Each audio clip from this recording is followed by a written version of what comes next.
سيدنا نبينا بحبيبه المصطفى ومن على المؤمنين بنبيه المجتبى والصلاة والسلام على سيدنا محمد خير الورى وعلى آله وأصحابه النجباء إلى يوم الجزاء. أما بعد فأعوذ بالله من الشيطان الرجيم. بسم الله الرحمن الرحيم. قد جاءكم من الله نور وكتاب مبين. صدق الله العظيم وصدق رسوله النبي الكريم. ونحن على ذلك من الشاهدين والشاكرين والحمد لله رب العالمين. عقائد الجہاں فخر رسول سید انسان جان ایمان اصل ایمان روح ایمان کنز ایمان جناب محمد رسول اللہ صلی اللہ علیہ وسلم کی بارگاہ میں کسبنا میں نظران درود پیش کرنے کی سعادت حاصل کریں. پڑھی اللہم صلی علی سیدنا مولانا محمد المعبد المقدور والکرم وآلہ وآلہ وسلم صلاۃ و سلام علیہ. چرخاری کی سرزمین پہ بہت بڑے بھی نہیں ہیں. آنے کے بعد ایسا محسوس ہوا میں کسی سرحدی علاقے میں نہیں آیا ہوں بلکہ مغربی شریف کے کسی محلے میں آ گیا. الحمدللہ میں نے جو شروع سے محبتوں کی خوشبو محسوس کی، آنے والے مہمان کا استقبال جو کبھی کشمیر میں دیکھا جاتا تھا، اس کی جھلک میں نے آپ کو اس چھوٹے سے گاؤں میں دیکھی. اپنے مہمانوں کی عزت کرنا اور دینی جلسوں کا اہتمام کرنا تاکہ لوگ جان جائیں کہ ہم اپنے بیٹے کی شادی میں اتنی خوشیاں نہیں مناتے ہیں جتنی اپنے نبی کی آمد میں خوشی. ظاہر سی بات ہے جب نعمت بہت بڑی ہوتی ہے تو اہل عقیدت خوشیاں بھی اسی ڈھنگ سے مناتے ہیں. اس روئے زمین پر آقا دو جہاں علیہ السلام کی ذات سے بڑی کوئی نعمت نہیں. نعمت عظمیٰ مصطفیٰ جان رحمت کی ذات ہے. تو آپ نے بجھے ہوئے دل سے نہیں بلکہ خوشیوں سے بھرے ہوئے دلوں سے آپ نے اپنے نبی کو یاد کیا ہے اور ان کی مجلس منعقد کی ہے، آنے والے مہمانوں کا احترام کیا ہے. اللہ تبارک و تعالی اپنے محبوب کے نور کے صدقے آپ کی زندگی اور آپ کی آخرت دونوں کو روشن فرمائے. بہت خوبصورت مجمع آپ کا، مگر اس کی خوبصورتی اور بڑھ جائے گی جو آپ محفل سے اٹھیں اور بیٹھیں گے بلکہ جس حالت میں آپ ہیں اسی حالت میں یکسوئی کے ساتھ دل جمعی کے ساتھ بیٹھے رہیں اور ایک جملے کو غور سے سماعت کریں. جو باتیں 360 دن ہم سنتے رہتے ہیں، مسجد میں جمعہ کے دن جو خطاب ہوتا ہے اس خطاب میں بھی عظمت مصطفیٰ کی جھلک ہوتی ہے. عیدین کا جو خطاب ہوتا ہے اس میں بھی ہم اپنے آقا علیہ السلام کی مددی سرکار کی تعلیمات حضور کی سنت کے خطاب کرتے ہیں. روزانہ جو محفلیں ہوتی ہیں، چھوٹی بڑی محفلیں، شادی بیاہ کی، ولیمہ کی، تیجا کی، 40واں کی، برسی کی، عرس کے موقع پر سارے مواقع پر چرچا انہی کا ہوتا ہے جو جانی کائنات ہے، جو باعث تخلیق ہے. اور جس مہینے میں حضور کی آمد ہوئی انہی سارے چرچوں کو دہرانے کا رنگ دوبالا ہو جاتا ہے. بات وہی ہوتی ہے لیکن چونکہ مہینہ انتہائی بابرکت جس میں سرکار تشریف لائے، اس لیے اس مہینے میں وہی باتیں جو دوسرے مہینے میں کہی جاتی ہیں اس کی لذتیں کچھ بڑھ جاتی ہیں. آقا علیہ السلام کا چرچا آپ اور ہم کیا کریں. اللہ نے اپنے محبوب کو اتنا بڑا بنایا ہے جس بڑے کو سمجھنے کے لیے جبرائیل امین کی بارگاہ میں جانا. اللہ نے اپنے محبوب کو اتنا بڑا بنایا ہے کہ انسان کی زبان سے جو بھی تعریف نکلے وہ ایک کمزوری کے پتلے کی زبان کی تعریف ہے۔ انسان کمزوریوں کا پتلا ہے، ہماری سوچ محدود ہے، ہماری فکر لمیٹیڈ ہے، ہمارا جو علم ہے، جو ہماری تحقیق ہے، وہ سب محدود ہے۔ ہر علم والے کے اوپر ایک علم والا ہے۔ ایک آدمی کے پاس فقہ کی جانکاری ہے، منطق کی، ایک آدمی کے پاس منطق اور فلسفے کا علم ہے، حدیث اور قرآن کا علم ہے، کسی کے پاس تفسیر، حدیث، فقہ، منطق کا علم ہے، سائنس کا علم ہے، کسی کے پاس physics, chemistry, biology, astronomy, astrology کا علم ہے، میتھمیٹکس کا علم ہے۔ یعنی کوئی ایسا پرفیکٹ آدمی نہیں ملتا جس کے پاس ساری چیزوں کا علم ہے۔ کوئی ایسا آدمی نہیں ملتا جو بولے کہ میں سب کچھ جانتا ہوں۔ کسی کا حسن ہے، کسی کے پاس حسن ہے تو علم نہیں، کسی کے پاس علم ہے تو عقل نہیں۔ بہت سارے ایسے لوگ سماج میں ہیں جس کے پاس بے پناہ دولت ہے، اتنی دولت ہے کہ پیسے مہکتے ہیں اس کے پاس، رکھنے کی جگہ نہیں، لیکن جب وہ بات کرتے ہیں تو آپ کو اس سے نفرت ہوگی کہ ایک جملہ بھی قاعدے سے نہیں بول پاتا۔ آپ کہیں گے اتنے بڑے بیوقوف آدمی کو اتنی بڑی دولتیں مل گئی، تو ظاہر سی بات ہے دنیا ذلیل ہے اور ذلیلوں کو زیادہ مل جاتی ہے۔ دنیا میں تو جتنا زیادہ ذلیل ہو اس سے اتنی ہی زیادہ دولتیں ملتی ہیں، تاکہ لوگ جان لیں کہ یہ دنیا سرکار کی زبانی ایک مردار ہے، مردار کے مانند ہے، اور اس پر نیچنے والا کتا ہے۔ جیسے وہ مری ہوئی بکری، مری ہوئی گائے، مری ہوئی بھینس، مرے ہوئے جانور، اسے انسان نہیں کھاتے، اسے کتا کھاتا ہے۔ اسی طرح کبھی حضور نے کہا تھا کہ یہ دنیا الدنیا جیفۃ وطالبھا کلاب، یہ دنیا مردار ہے، اس کا چاہنے والا کتا ہے۔ جو اللہ رسول کو چھوڑ کر، نماز روزے حج و زکات کو چھوڑ کر، حرام و حلال کی تمیز کھو کر صرف دنیا کو اپنی زندگی کا فوکس بنا لے، اس کی مثال کتے کی ہے جو مردار پہ لیج رہا۔ یہ دنیا آخرت کے مقابلے میں ایک پانی کا چھوٹا سا قطرہ ہے، جس طرح سمندر کے سامنے ایک بوند پانی کی کوئی حیثیت نہیں ہے، اسی طرح آخرت کے سامنے اس دنیا کی کوئی حیثیت نہیں ہے۔ کیونکہ آقا علیہ السلام نے کہا، مسلم شریف کی حدیث میں آیا ہے کہ تم میں سے کوئی اپنی انگلی سمندر میں ڈال دے، فَلْيَنْظُرْ بِمَا يَرْجِعُ، پھر وہ دیکھے کہ کتنے پانی کو لے کر انگلی لوٹ رہی۔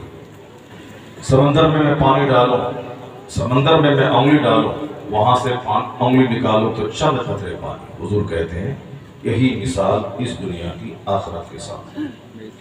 تو آقا علیہ السلام کی جو تعریف ہے وہ انسان کیا کر پائے گا؟ انسان تو کمزوریوں کا پتلا ہے۔ علم ہے عقل نہیں، عقل ہے حسن نہیں، حسن ہے تدبر نہیں، تدبر ہے دور اندیشی نہیں۔ یہ ساری نعمتیں ہیں، ان کے پاس مال نہیں۔ کہیں سے نہ کہیں امپرفیکٹ ہے یہ آدمی، کہیں سے نہ کہیں اس کے پاس ڈیمیرٹ ہے۔ ہماری سب سے بڑی ڈیمیرٹ ہے کہ میں کھاتا ہوں، نہ کھاؤں تو مر جاتا ہوں۔ ہماری سب سے بڑی ڈیمیرٹ ہے کہ میں کھاتا ہوں، کھانے کے بعد میں واش روم جانا پڑتا ہے، پیشاب اور پخانہ سے صاف کرنا پڑتا ہے۔ یہ ہماری سب سے بڑی کمزوری ہے۔ میں 5 کروڑ روپے کا لباس پہن لوں، 5 لاکھ کی خوشبو استعمال کروں، مگر مجھے واش روم جانا پڑتا ہے، اپنے ہاتھ سے اپنی گندگی کو صاف کرنا پڑتا ہے۔ جو کام کبھی کوئی بھنگی کرتا ہے وہی کام مجھے خود اپنے لیے کرنا پڑتا ہے۔ کروڑوں روپے کا محل ہو، 1 لاکھ نوکر غلام ہو، لیکن وہ کام خود سے کرنا پڑتا ہے۔ یہ ہماری کمزوری ہے۔ میں جاگ کے نہیں رہ سکتا، اگر 3 دن میں نہیں سوؤں تو میں پاگل ہو جاتا ہوں۔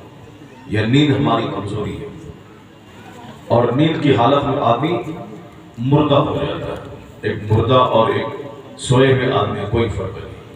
نیند آنے کے بعد آپ اس کی گردن پہ چوٹی رکھو کہ نیند مردہ آدمی ہوتا ہے۔ نیند موت اصغر کہا گیا ہے، موت اصغر ہے۔ نیند میری کمزوری ہے۔ میں رہوں رستم کاما پردھان منتری پریزیڈنٹ، نیند آئی پھر میری حیثیت مردے کی۔ میں چاہے 1000 قیمتی خزاں استعمال کروں، واش روم میں جاؤں، میری حیثیت مثل بھنگی کی ہے۔ میں 1000 دولتوں میں کھیلوں، 1 سیکنڈ کے بعد موت آتی ہے، میں دنیا کی ساری دولتیں چھوڑ کر بال بچوں کو چھوڑ کر چلا جاتا ہوں۔ میں آج تندرست ہوں، چند ہی دنوں کے بعد بیمار پڑ جاتا ہوں۔ تندرستی میں جو اگڑتا تھا، بیمار ہونے کے بعد وہ سب سے معافی مانگتا ہے، مجھے معاف کر دینا اگر میری بات سے کوئی تکلیف پہنچی ہو، میں نے فلاں دن کی تکلیف پہنچائی تھی۔ تندرستی بہت بڑی نعمت، لیکن یہ تندرستی کے بعد بیماری ایک آزمائش ہے۔ تو کوئی آدمی یہ نہیں کہہ سکتا کہ میں سب دن میں تندرست رہوں گا، بیمار نہیں ہوں۔ یہ آدمی کی کمزوری ہے بیماری، آدمی کی کمزوری ہے رسوائی، آدمی کی کمزوری ہے بال بچوں کی موت، آدمی کی کمزوری ہے آج اربوں میں کھیل رہا ہے، 2 سال کے بعد سڑک پہ آ گیا، مکان بک گیا، کار بک گئی، موبائل بک گئے، سب کچھ بک گیا، سڑک پہ آ گیا۔ بہت اتراتا تھا، اب وہ سماج کی نگاہوں میں ذلیل اور رسوا ہو جاتا ہے۔ یہ انسان کی کمزوری ہے۔ اس پوائنٹ پہ اگر بندہ غور کر لے کہ میں کمزور ہوں، وہ کبھی غرور نہیں کرے، کبھی اترائے گا نہیں، کبھی دوسروں پہ فوقیت حاصل کرنے کی کوشش نہیں کرے۔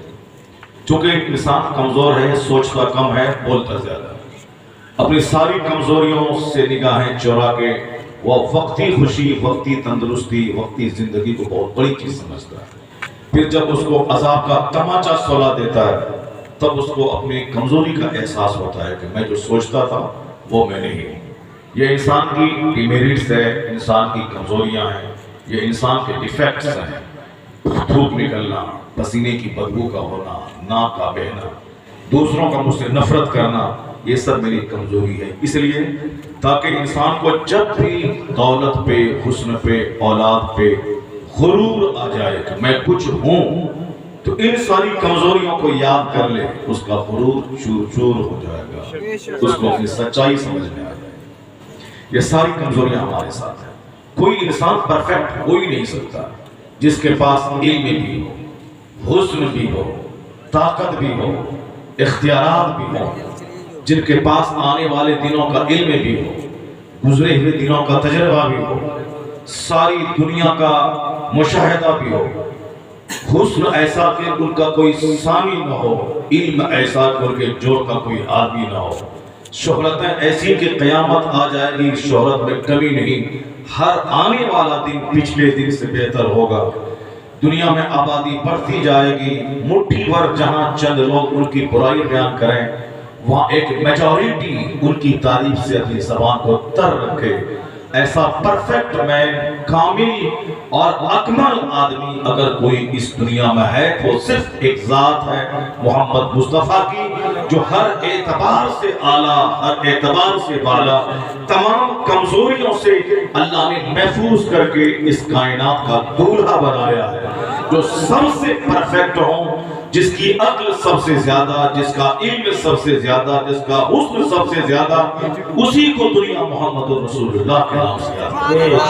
سرکار اعلیٰ حضرت کی زبان میں کوئی بڑا نہیں، اللہ کے بعد اگر کوئی بڑا ہے تو محمد رسول اللہ کے ذات گرامی، سب سے اعلیٰ و اولا ہمارا نبی، سب سے بالا و بالا ہمارا نبی، اپنے مولا کا پیارا ہمارا نبی، دونوں عالم کا دولہا ہمارا نبی، جن کا حسن لاجواب، ان کا علم لاجواب، ان کی آمد کا انداز بھی سب سے لاجواب۔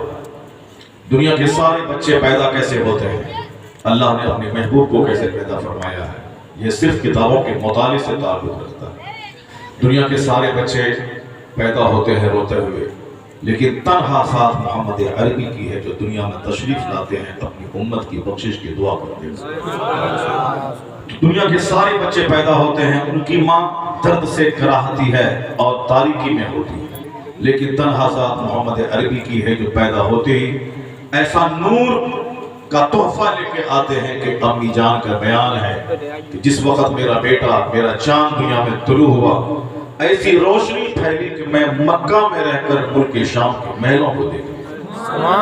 آقا علیہ السلام کی آمد پہ اللہ رب العزت نے ایسا انتظام کیا کہ آسمان سے فرشتوں کا جلوس زمین پہ آیا۔ سرکار کی عظمت کا خطبہ ساری دنیا میں پڑھا جائے گا، جنت کے ہر درختوں پہ مصطفیٰ کا نام، حوروں کی پتلیوں میں مصطفیٰ کا نام، جنت کے سارے دروازوں پہ مصطفیٰ کا نام، آنے والے دنوں میں ہر محقق کی زبان پہ مصطفیٰ کا نام، ہر مدبر کی زبان پہ مصطفیٰ کا نام، ہر مہان لوگوں کی زبان پہ مصطفیٰ کا نام، چاہے مفسر ہو، محدث ہو، محقق ہو، ریسرچر ہو، سائنٹسٹ ہو، سب کی زبان پہ مصطفیٰ کا چرچا ہوگا۔ جس مصطفیٰ کا دبدبہ 1 2 سال 4 سال 10 سال 100 سال نہیں، بلکہ ہمیشہ ہمیشہ رہے گا۔ دنیا قیامت کی طرف بڑھتی جائے گی، علم کا چراغ روشن ہوتا جائے گا۔ اس علم کے شباب کے دور میں بھی کوئی نیوٹن بڑا نہیں ہوگا، کوئی آئنسٹائن بڑا نہیں ہوگا، کوئی اپنے دور کا روسو بڑا نہیں ہوگا۔ اگر تمام علوم کا جائزہ لینے کے بعد بندہ نتیجے پر پہنچے کہ علم کی دنیا کا سب سے بڑا بادشاہ کون ہے، ان محققین کو کہنا پڑے گا لم یأت نذیرک فی نظر مثل تو نہ شد پیدا جانا، یعنی مصطفیٰ جیسا کوئی محقق دنیا میں دیکھا نہیں گیا، ان جیسا معلم، ان جیسا ریفارمر کوئی دنیا میں پیدا نہیں ہوگا۔ جس کا خطبہ ہر محقق کی زبان پہ پڑھا جائے گا، اس پیغمبر اعظم کی آمد کے وقت میں اسی طرح کا اہتمام اللہ رب العزت اپنے محبوب کی آمد کا کر رہا۔ فرشتے جلوس لے کے آتے ہیں، فرشتے مصطفیٰ کی عظمت کا جھنڈا گاڑتے ہیں، ایک جھنڈا مشرق میں، ایک جھنڈا مغرب میں، ایک جھنڈا خانہ کعبہ کی چھت پہ۔ یہ دنیا ایک مثل انڈا کے گول ہے۔ اس دنیا کے ایسٹ اور ویسٹ کا کوئی پتہ نہیں ہے، جہاں سے فلائی کرتا ہے پھر دنیا کا دورہ کرنے کے بعد وہیں پہنچ جاتا ہے۔ لیکن لوگ کہتے ہیں کہ یہ مشرق ہے، یہ مغرب ہے، یہاں سے سورج نکلتا ہے، یہاں سورج ڈوبتا ہے۔ دنیا کا 4 ڈائریکشن، ایسٹ ہے، ویسٹ ہے، نارتھ ہے، ساؤتھ ہے۔ اللہ نے اپنے محبوب کی عظمت بتانے کے لیے جھنڈے کو گاڑ دیا کہ میرے محبوب کی آمد پہ ایک جھنڈا مشرق میں گاڑ دے، ایک جھنڈا مغرب میں گاڑ دے، ایک جھنڈا جو زمین کا مڈل پوائنٹ ہے، جیسے سر سے لے کے پاؤں تک پورے جسم کا مڈل پوائنٹ یا ناف ہے، اسی طرح کائنات کا مڈل پوائنٹ کعبہ ہے جہاں اللہ کا گھر ہے، وہ مثل ناف کے ہے، پوری دنیا کے بیچوں بیچ ہے، اور زمین کا وہ خطہ آسمان سے سب سے زیادہ نزدیک ہے، وہ جگہ ہے خانہ کعبہ۔ تو ایک جھنڈا وہاں گاڑ دیا جائے تاکہ اب کسی دوسرے کی سلطنت قیامت تک نہیں قائم ہوگی۔ سارے پیغمبر آئے چلے گئے، سب پر ایمان لانا ضروری ہے۔ ان پیغمبروں کی ساری بایوگرافی کسی کتاب میں موجود نہیں ہے۔ کسی کی زندگی کے آخری 2 سال کا علم ہے، کسی کی زندگی کے آخری 5 سال کا چرچا ہے، لیکن تنہا ذات محمد عربی کی ہے جو ماں کی گود سے لے کے زندگی کے آخری ظاہری دن جو تھے اور اس کے بعد سے لے کے آج تک ان کی ہر صدی، ان کا ہر زمانہ، ان کا ہر پل، ان کی ہر گھڑی، ان کی زندگی کا ایوری مومنٹ دنیا کی تاریخ میں چاند سے بھی زیادہ جگمگا رہا ہے، تاکہ دنیا جان لے کہ اب کسی دوسرے رہنما کی ضرورت نہیں۔ اگر واحد وہی محمد عربی ہیں جسے عرب بھی روشن ہوگا، عجم بھی روشن ہوگا، ہند بھی روشن ہوگا، ساری کائنات روشن ہوگی، اس لیے اب سکہ قیامت تک دوسرے کا نہیں، محمد عربی کا چلے گا۔ اللہ رب العزت نے فرشتوں کے ذریعے اپنے محبوب کی آمد کو شاندار بنا دی۔ آقا بھی امام شکم میں بارش رحمت سے محروم تھی سرزمین مکہ کی، جانوروں کے تھنوں میں دودھ نہیں تھا، لوگ ایک ایک بوند پانی کو ترس رہے تھے، قحط سالی کا دورہ تھا، یہاں تک کہ لوگ درخت کے پتوں، درخت کی چھال اور مردوں کی ہڈیوں کو کھانے پر مجبور تھے، مردار کی ہڈی کھانے پر مجبور تھے۔ لیکن آقا بھی اپنی ماں کے شکم میں، اللہ رب العزت نے بارش رحمت کا وہ جھونکا بھیجا، موسم خوشگوار ہو گیا، بارش ایسی ہوئی کہ زمین سرسبز و شاداب ہو گئی، تمام عورتیں جن کے سینے کا دودھ خشک ہو چکا تھا وہ ان کے سارے سینے دودھ سے بھر گئے، وہ جانور جو دودھ کی قلت سے مر رہے تھے جانوروں کا تھن دودھ سے بھر گیا۔ کیا مطلب یہ نکلا کہ ابھی حضور دنیا میں تشریف نہیں لائے ہیں، ان کی آمد کی دھمک محسوس کی جا رہی ہے، موسم بھی خوشگوار ہو گیا، مہینہ بھی خوشگوار آ رہا، یہاں تک کہ لوگوں کی مالی حالت بھی اچھی ہو گئی، زمین تنگیوں سے محفوظ، خوشحالی کا دورہ زمین پہ ہونے لگا، تاکہ پتہ چل جائے کہ محبوب پیغمبر آخر الزمان کی آمد ہے۔ سب سے آخری رسول کی آمد ہے، تمام انبیاء و مرسلین کے سردار کی آمد ہے، تو میں کیا جھنڈا لگاؤں، میں کیا جلوس نکالوں، میں کیا محفل کا انعقاد کروں، میں کیا مصطفیٰ کی آمد پہ مرحبا بولوں؟ اللہ نے اپنے محبوب کی آمد سے پہلے وہ سارا نقشہ اس زمین کا بنا دیا ہے تاکہ پتا چلے کہ محبوب ذی وقار کی آمد ہے، نہ اس سے پہلے ایسی خوشیاں منائی گئی، نہ قیامت تک کسی بچے کی آمد پہ خوشیاں منائی جائیں گی۔ بندہ جلوس نکالے نہ نکالے، اللہ نے فرشتوں کا جلوس نکال کر، بندہ جھنڈا گاڑے نہ گاڑے، اللہ نے فرشتوں کے ذریعہ جھنڈا گاڑا کر یہ بتا دیا کہ آنے والا آدمی معمولی نہیں ہے، وہ خلیفۃ اللہ اعظم آ رہا ہے، پاس سے تخلیق کائنات آ رہا ہے، وہ جانے جہاں آ رہا ہے، امام الانبیاء والمرسلین آ رہا ہے، ساری دنیا کو چمکانے نور علی نور علی۔ نعرہ تکبیر، نعرہ رسالت،